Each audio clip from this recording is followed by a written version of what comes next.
a weekly segment upon further review with the one and only Lance Roffers. Lance, how we doing?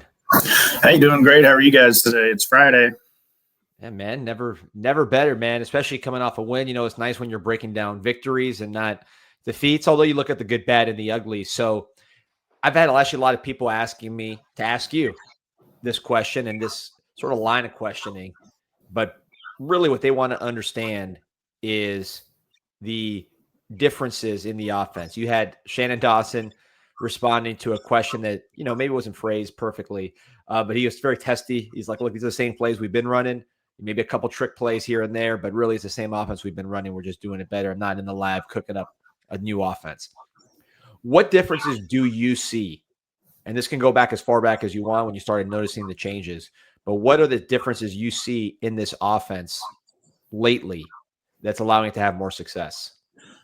Yeah, I mean, for the most part, Dawson's telling true, right? They are running, for the most part, the same plays. And a lot of these plays, within any play, you have adjustments that can happen. You have like backside cutbacks, or you have choices. Like, so whenever you hear choice route, right, like that's wide receiver and quarterback are kind of studying what the defense is doing and identifying leverage and kind of playing off of that, right? But the same thing happens with your running backs too, right? They have the ability, especially in zone blocking, right, where it's not specific gaps that they have to hit within that play. They have abilities to cut back, bounce, you know, follow play side, what have you, right? And with some of the running backs that we've had this year, they really have been more prone to follow front side, which is basically the structure of where the play essentially is supposed to go. To me, Pringle has transformed this offense with his vision and his ability to see some of these cutbacks and hit them. Would quickly. You call it hurricane vision? Love it. You know what? I would call it hurricane vision. Actually. There you go. But yeah, you know, Pringle's had the ability to kind of see some of those backside areas and hit them with bursts that maybe some of the other running backs just don't have, right? It's just physical skill. I think the other thing that Pringle has really shown is he's tougher than a lot of those like bursty scat back types. You know, and it's not a criticism, but maybe that's the big difference between him and Chris Johnson that we saw. You know, Johnson probably had even more speed than Pringle, or at least similar levels, right? But I don't think he saw it quite as quick, and he definitely didn't finish quite as well as Pringle has. And when you're talking about a Mario, right, you gotta be following forward on those plays to get a lot of carries from him. And for me, that's been the single biggest differentiator, is that Pringle has really been able to identify some of those cutbacks, and he's getting into that C gap where maybe Marty Brown and Lyle have been A and B gap only on those runs. They've even kind of ran into their backs of there's blockers a few times. And so that's the difference between having like a -2 run and maybe a 5-yard run. And those plays are what keep you on schedule so often, to be able to, you know, do some of those, I call them intermediate routes, where they're really maybe 10 yards down the field. But if I had to point to something that's really changed a little bit, I think they are attacking that intermediate area a little bit more, which is actually forcing some of those linebackers to take that 1-yard step back that I've harped on so much whenever I've been watching their film. You know, the difference is a yard's 3 feet, but how many times has a guy just gotten a hand on a hip or a brush on a leg as a running back hits a big play, right? And if he's 3 feet closer, that's a tackle now rather than one of those out the gate type runs. And so those are the differences that you're seeing. You're seeing a little bit more of a threat with Pringle in the run game, but they're not calling like drastically different plays, right? It's still inside zone. It's still, you know, choice route. It's still whip.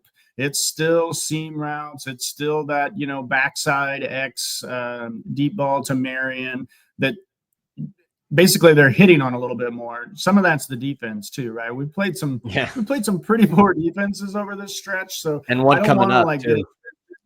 I don't want to get it twisted and feel like, you know, Miami's all of a sudden just become a different team. I do think they've executed a little bit better. We had fewer of those, you know, pre-snap penalties and some of those things that have gotten us off schedule in the past. But I also really am harping on Pringle because I think he transforms this offense, and I just don't want to see them go back to force feeding Lyle and some of those other players that just haven't performed at the level with Pringle so far. Let me follow up on that because this is a hot discussion on CanesInSight.com right now. Literally, as we do this, I was just responding in a thread that was getting very, very good traction, which is about Fletcher's return, right? So sounds like Mark Fletcher's gearing up to return. If not this week, then maybe next week, although I think very possibly this week as well. I think we'll most likely see him next week. I think like it'll be similar to what we saw with CJ Daniels this last week, where he's out there in warmups. We'll see if he ends up going, but I think very good chance next week. Yeah, so he's trending towards a return. Again, injuries are weird. I've learned. It was funny.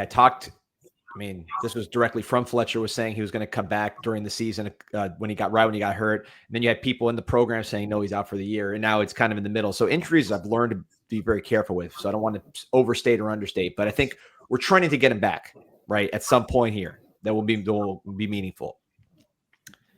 With Pringle, players are always rosy with injuries, right? Any player is going to tell you, I'm fine, or I'm going to be back, or any of those things. Unless there's a bone sticking out, the player thinks he's getting back sooner, right? And the trainer, he's going to err on conservative. So landing in the middle is pretty typical. Yeah. Right in the middle. But look, we need him back, right? I think so. But a lot of people are concerned that, hey, you get Fletcher back, now you're going to stunt Pringle's growth. And many people, and I'm one of them, and I know I agree with you, believe that Pringle's jump-started this offense in many ways. How do you integrate a guy like Fletcher, who I think is a championship-level player within his role, to not stop the progress of Pringle while at the same time helping your team win? Yeah, I think you run a similar philosophy or plan to what we tried to do with Notre Dame, right? You remember Lyle started that game, right? So the plan was for Lyle to kind of start the game, really get things rolling, and then when you get a lead, it's for Fletcher to kind of be the hammer, right? As the defense is maybe a little worn out, as maybe they've gotten a little tired of chasing this other guy, now they get a hammer coming in. I really believe that Pringle can be your 70% back, right? And Fletcher can be your hammer who really runs with physicality and power. And maybe as you get into the fourth quarter and you have some of those 4-minute drives, I think, Fletcher can be someone that you don't want to step up and tackle. I think as games get cold too, right? Tackling Mark Fletcher, when it's cold outside probably isn't super fun. And for me, I'm excited about it because I believe Fletcher's an upgrade over the other running backs, right? Yeah. So I think he is our second best running back. I think he is our best hammer running back. One thing I've liked about Fletcher is he hasn't been quite as hesitant as I've seen Lyle and Brown be at times on some of those 3rd and 4th and 1s, where you don't have time to, sit there and pitter patter. You've got to go. You've got to make a decision, and then you've got to hit it hard enough that if someone's there, you run them over and get that yard. I think Fletcher's a little bit better at that than, Lyle has been. And Marty Brown I think he's a very good player. I've sang his praises in many of my articles, but I think he's probably just a touch behind Fletcher, and having, Marty Brown there is never a bad thing as well.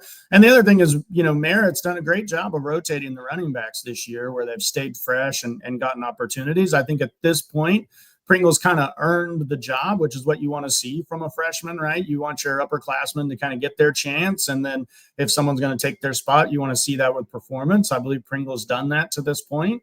And at this point, you do have a little bit of a risk of maybe they turn back to a 50-50 or more of a Fletcher rotation, but let's not act as though Mark Fletcher isn't also a very good running back. So.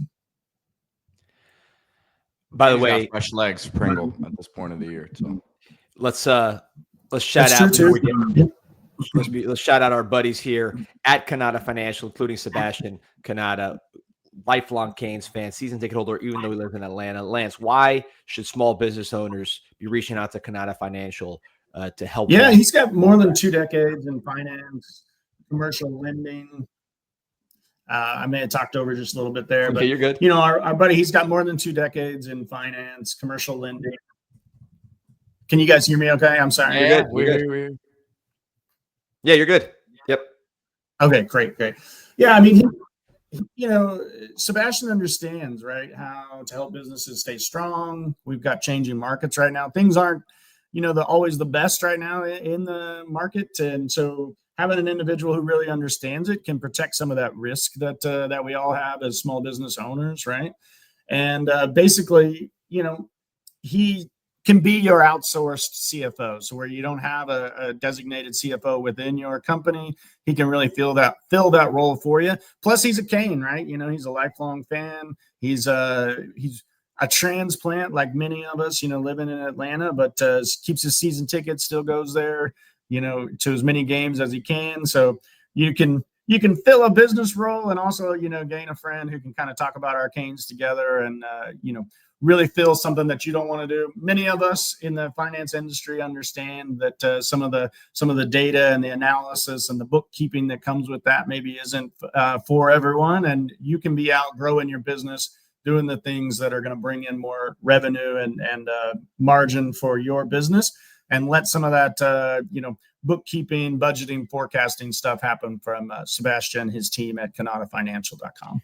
That's CNNATA Financial, CANNATA Financial.com, or call and text Sebastian 786-213-3909. He might want to talk about this new running game for the Miami Hurricanes, or this revitalized running game for the Miami Hurricanes. So, Lance, in terms of the Carson Beck of it all here, you're talking about different defenses,